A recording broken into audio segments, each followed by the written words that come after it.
Assalamualaikum warahmatullahi wabarakatuh. Pemirsa di mana saja Anda berada, selamat berjumpa kembali dengan channel YouTube Insan Dongeng. Pada kesempatan ini saya Bang Elgi akan melanjutkan cerita Liku-Liku Jalan Kehidupan bagian kedua. Pengarang Matia Madjia, penerbit Balai Pustaka. Terima kasih kepada semua subscriber yang selalu setia mengikuti. Selamat mendengarkan.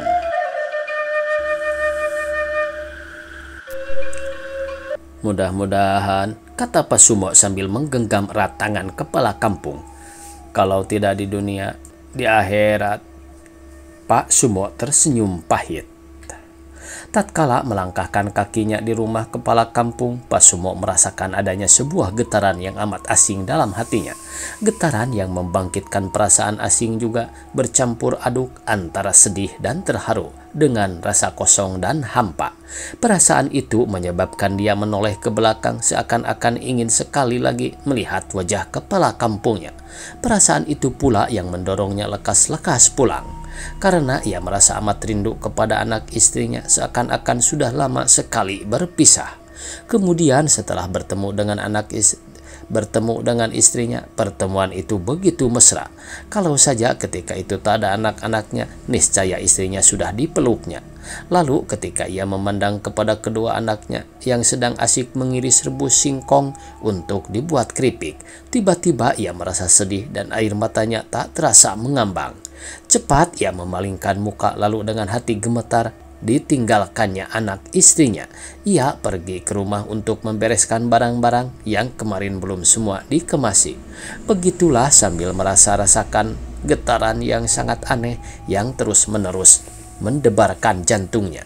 Pak Sumo bekerja keras sampai petang karena ternyata pekerjaannya tak dapat diselesaikan hari itu. Maka keesokan harinya lagi, sehari penuh Pak Sumo bekerja keras. Petang ini beres sudah persiapannya. Semua ayamnya telah ditangkap dan Dali nanti yang bertugas untuk membawanya. Untuk Sumo telah pula disediakan barang-barang yang harus dibawa, sedangkan barang lainnya yang tidak akan dibawa telah dititipkan kepada tetangganya. Sawah dan kebun telah dikuasakan kepada Pak Lumri tetangganya atas dasar bagi hasil, sedangkan rumah akan diisi oleh tetangganya yang lain. Sangat letih nampaknya Pak Sumo petang itu, wajahnya keruh, pandangnya sering kali nampak seperti sedang melamun. Ia duduk melepaskan lelah di sebelah istrinya. Biasanya kalau istrinya sehat, tiap kali habis bekerja keras, Pak Sumo suka minta dipijit. Dengan pijitan itu, otot-ototnya yang tegang menjadi lemas kembali dan tubuhnya menjadi nyaman. Kini pijitan yang enak itu tak dapat ia harapkan. Istrinya belum sembuh betul. Bu Sumo yang melihat kelelahan suaminya kali ini hanya dapat berkata dengan suara yang penuh kasih sayang, "Tidurlah Pak, kau capek betul nampaknya." Pak Sumo yang pikirannya sedang melayang jauh ke Garut dan ke Bandung untuk memilih salah satu dari dua kota itu sebagai tempatnya mengungsi, agak terkejut mendengar perkataan istrinya. Ia menoleh dan seulas senyum aneh tersempul pada bibirnya yang kering. Kemudian begitu saja perasaan aneh yang kemarin dirasakannya menyelinap kembali ke dalam hatinya. Jantungnya mendadak jadi berdebar. Tangannya pun gemetar. Dengan tangan yang gemetar itu ia meraba tubuh istrinya. Dengan rabaan itulah ia menyatakan cinta kasihnya. "Pak," sepotong kata halus mendesis dari mulut istrinya. Tak ada lanjutannya suara itu, tapi begitu penuh arti. "Kau masih lemah, Bu." Pak Sumo juga tak meneruskan perkataannya. Ia tersenyum. "Tapi besok rasanya kuat," kata istrinya seraya mengerling. "Tidurlah sore-sore agar lekas sembuh. Belum mengantuk aku." "Lapar barangkali ya?" suaminya menyelidik. "Tadi sudah makan bakar singkong sedikit." "Kita panggang ayam ya?" "Kan untuk bekal Pak." "Seekor tak apa." "Tapi Bapak kan capek." Tak apa. Nanti saja tunggu anak-anak kembali mandi. Sekarang saja, nanti keburu malam, sahut Pak Sumo. Pak, tak lanjut. Apa? Kalau ada nasi enak barangkali ya. Tertegun Pak Sumo mendengar perkataan istrinya itu. Ia tahu istrinya ingin makan yang enak-enak, sebagaimana lazimnya orang sakit yang berangsur baik, tapi ia hanya dapat menghela napas. Jangan sampai hangus memanggangnya, Pak. Garamnya biar meresap dulu. Dan jangan lupa pakai asam sedikit. Kata Pak Sumo. Anak-anak jangan disuruh kemana-mana ya. Iya.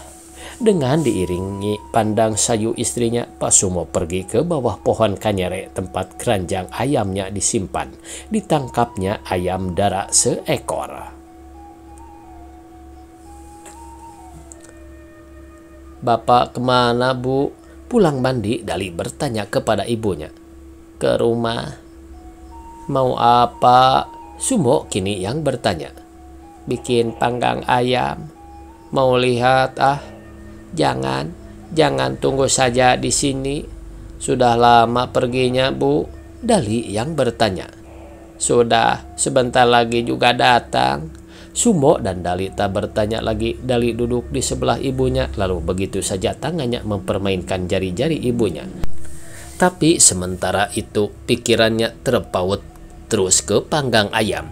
Ia bangkit dan mendekat kepada abangnya. Kak Sumo, saya pahanya ya. Kakinya saja supaya kuat lari, kata Sumo tak acuh. Ia membungkuk mencoba mengangkat tanggungan yang disediakan untuknya, ingin menimbang beratnya. Kak Sumo saja kakinya, suara Dali jengkel. Hus, diam kau semuanya. Mulut Bu Sumo mendesis. Dali diam, tapi karena ingatannya terpaut terus ke panggang ayam, ia mulai lagi membuka mulut. Kak Sumo, enak barangkali dimakan dengan bakar singkong ya. Garamnya biar terasa, pakai sambal sedikit. Dali menelan ludah. Lebih enak bulunya, Li. Lagi-lagi Sumo menjawab seenaknya. Ih, Kak Sumo bicaranya begitu melulu. Dali merenggut. Memangnya kenapa? Kan betul lebih enak bulunya. Tanya saja sama ibu kalau tidak percaya. Sumo tersenyum kecil. Betul, Bu, lebih enak bulunya. Hus, lagi-lagi mulut Bu Sumo mendesis. Dali diam, tapi selang sebentar matanya menoleh ke arah rumah. Lama betul ya, Bu. Kita lihat yuk, Kak Sumo. Ayo kita lihat Bapak. Jangan. Tunggu saja, sebentar lagi juga selesai. Bu Sumo mencegah. Kala itu bintang-bintang mulai bermunculan, bulan sabit mulai bersinar, memperlihatkan wajahnya yang putih keperak-perakan. Pada pucuk-pucuk daun singkong, terdengar gemirisiknya suara angin, lalu berceritanya suara belalang malam. Jauh di ujung kampung selang sebentar terdengar suara anjing melolong, alangkah sunyi. Sepi betul ya, Bu. Tiba-tiba Sumo berkata. Takut kata Dali. Dali mendekat kepada ibunya. Bu Sumo sebenarnya juga merasa ngeri. Malam kemarin ia boleh dikatakan tak tidur karena suasana malam terasa begitu mencekam. Tiap kali terdengar anjing menyalak dan gemeretak tikus lali melanggar daun-daun kering. Tiap kali pula hatinya terkejut membersit garong. Garong sajalah yang menguasai malam, garong-garong sajalah yang terdapat di sana-sini pada hembusan angin, pada salak anjing kelaparan, dan di hati-hati manusia yang ketakutan, garong di setiap penjuru. Keadaan yang menekan dan menyeramkan yang dialaminya malam kemarin, kini mau tak mau harus dialaminya kembali. Karena itulah ia berkata kepada Sumo, coba tengok dulu Bapak sebentar, Mo. Tiba-tiba, tar,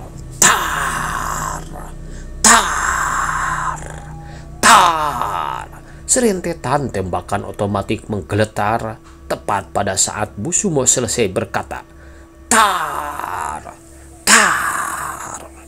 tar. Kini di sebelah utara kampung, tar, tar, tar. Kini di tengah kampung. Sesaat kemudian terjadilah kegaduhan dan ketakutan penduduk dalam bentuk pekikan, jeritan, dan kaki yang berpontang-panting lari menyelamatkan diri. "Garong bu, garong bu," kata Sumo dengan suara gemetar. Kemudian tanpa menanti reaksi ibunya, ia segera merangkak dengan maksud menyusul ayahnya. Bu Sumo seketika seperti kehilangan akal, berondongan senapan dan jeritan-jeritan ngeri mengingatkannya kepada peristiwa yang telah dialaminya.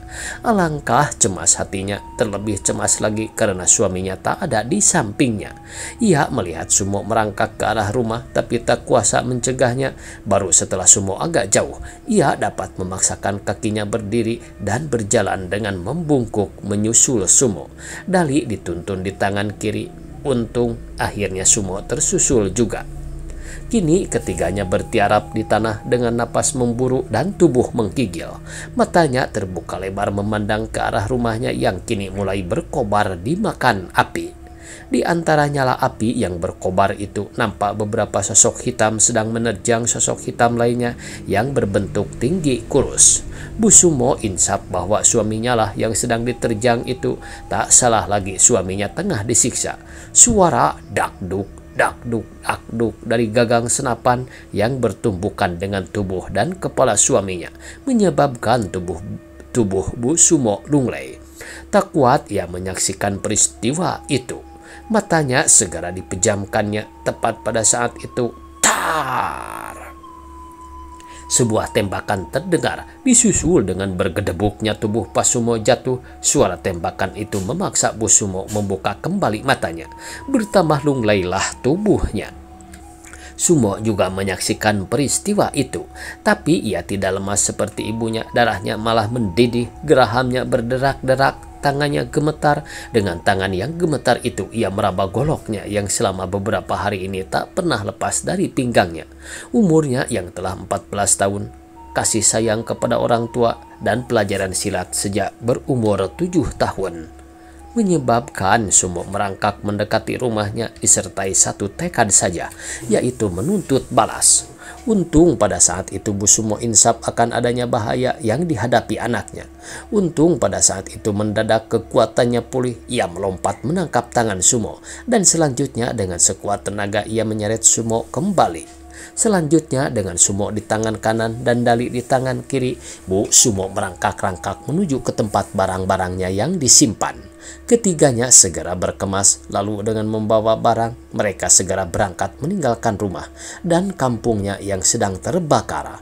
Mereka berjalan begitu cepat, kadang-kadang melalui sawah, kadang-kadang melalui kebun dan belukar. Kadang-kadang terpaksa melintasi solokan, tetapi mereka berjalan terus, tergesa-gesa terus. Berulang kali mereka jatuh, berulang kali pula kakinya tertusuk duri. Tetapi semuanya tak mereka hiraukan. Mereka berjalan terus secepat-cepatnya, karena yang dipikirkan hanya satu, yaitu berusaha tidak jatuh ke tangan gerombolan. Pada perasaannya, gerombolan yang tidak berkepribadian itu terus-menerus mengejar mereka.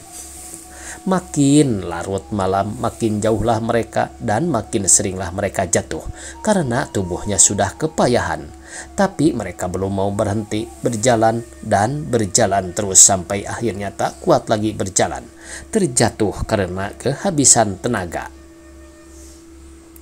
Terbitnya fajar yang disambut dengan kicau burung dan kokok ayam jantan telah membangunkan.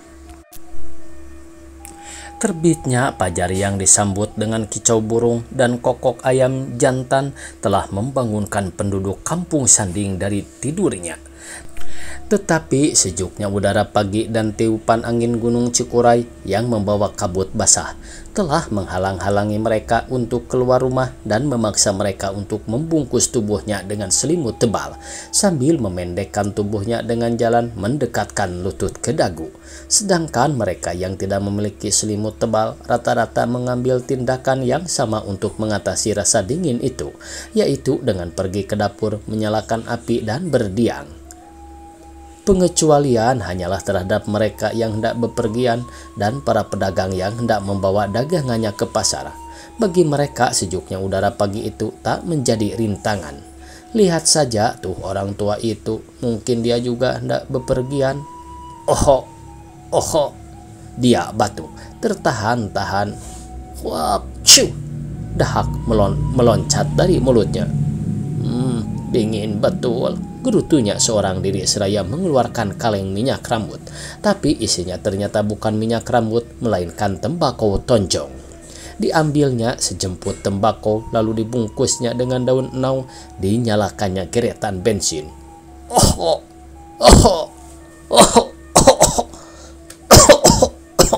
terdengar lagi batuknya mengiringi kepul asap dari mulut dan hidungnya.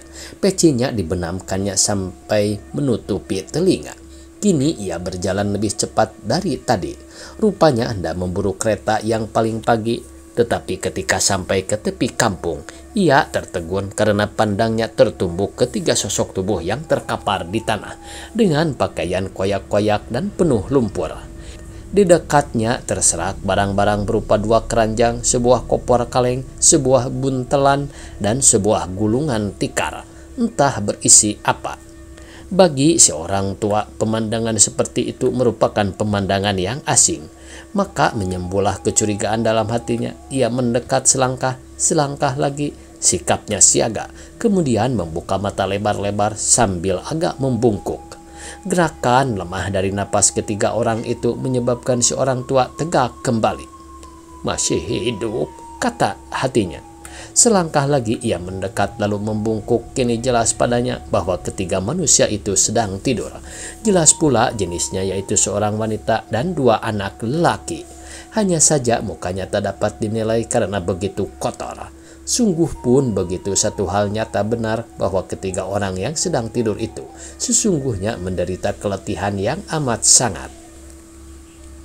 Dari membungkuk, kini si orang tua jadi berjongkok ingin melihat lebih nyata. Kemudian setelah sejenak ragu, mulailah ia membangunkan seorang di antaranya, dan yang wanitalah yang dibangunkannya. Dan ternyata wanita itu tidak lain dari Bu Sumo. Mula-mula Bu Sumo menggeliat, kemudian matanya terbuka, tertutup lagi, terbuka lagi karena si orang tua terus menggoyang-goyangkan tubuhnya. Mata lesu Bu Sumo melirik ke kiri, kemudian ke kanan. Suara orang tua yang membangunkannya menyebabkannya ia serentak duduk dengan sikap terkejut. Tatkala pandangnya bertumbuk kepada wajah lelaki asing yang sedang berjongkok di mukanya, sebuah kejutan keras menyentakkan jantungnya, lalu serentak pikirnya teringat kepada Garong. Dari mana Nyai dan mengapa tidur di sini? Lirih seorang tua bertanya. Pertanyaan itu yang langgamnya lemah lembut serentak menghilangkan rasa takut Bu Sumo. Tetapi pengalaman dan kebiasaan di kampungnya untuk tidak begitu saja mempercayai orang yang belum dikenal menyebabkan ia tak segera menjawab. Terlebih dahulu ia mengamat-amati wajah si orang tua, kemudian setelah melihat raut muka yang alim, barulah ia berani bicara. Diceritakannya apa yang telah dialaminya semalam dengan cara dan langgam seperti orang mengadu, meminta keadilan seakan-akan orang tua itu sama dengan Gatot Kaca dalam cerita wayang yang segera akan mengamuk membasmi pengacau yang menganiaya rakyatnya. Dirampok, rumah dibakar, suami dibunuh. Terdengar seorang tua itu mengulang pelan. Kasihan, sambungnya dengan lebih pelan lagi, lalu menghela napas. Jadi sekarang Nyai hendak pergi ke Garut? Ia kemudian bertanya. Waktunya habis pemirsa. Dicukupkan sekian, semoga esok kita bisa berjumpa kembali. Billahi taufiq wal hidayah. Wassalamualaikum warahmatullahi wabarakatuh.